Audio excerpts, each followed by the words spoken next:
ဆိုတဲ့ကောင်မလေးတယောက်ရွာမှာဆေးပြီးနေဆိုင်ပြင်ဒူမရဲ့အဖိုးနဲ့ပြောဆင်စွာနေထိုင်တယ်။မာတီကရစ်ဆိုရဲ့ဆောင်းကြမြိုင်ကိုမာအိုတယောက်ဆေးတွားဖို့လုပ်နေတော့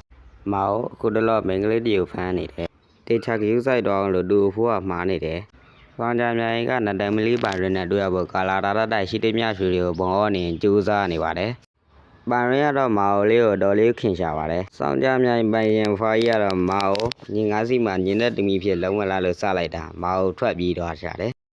မာအိုအိမ်ပြန်လာမှဆေးပင်လေးတွေ့လို့ပြောမြုပ်ပြီးဝင်ခုနေမြာတုံးရောက်ရဲ့ကြံပေးစောခြင်းကိုခံလိုက်ရပါတယ်။အရှိနန်းစောမိဖုရားလီဘွားဒါတော့လေးဖွားမြင်တယ်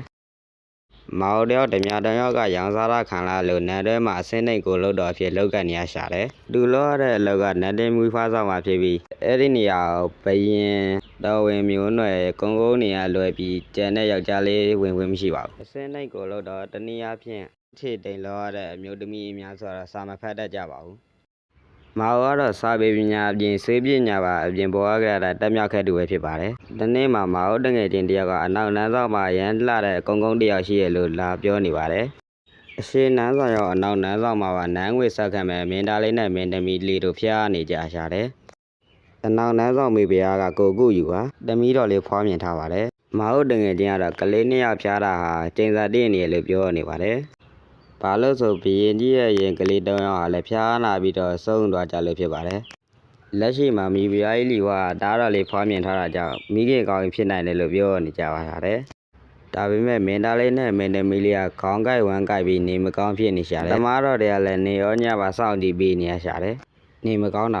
ကျိန်စာလားနန်းလူရင်လှုပ်ကျင်ကြတာလားစားတဲ့ဖြင့်တွေးတော့ရရင်မာအိုတယောက်လမ်းလျှောက်လာခဲ့ပါတယ်။ရှင်နန်းဆောင်မိဖုရားကငါတော့ဘာလို့ကျင်းစာတိုက်တာလဲဆိုဆွဲပြီးပါရိုက်ထည့်လိုက်ပါတယ်တကယ်တော့ဒုမရဲ့ဓမီဟာလည်းမင်းသားလေးနီးတူဖျားနေရှာတာပါမိဖုရားနှစ်ပါးရဲ့အလဲမှာဓမ္မတော်ငါကြောင့်တော့ဘာလို့မှမတည်ဖြစ်နေရှာတယ်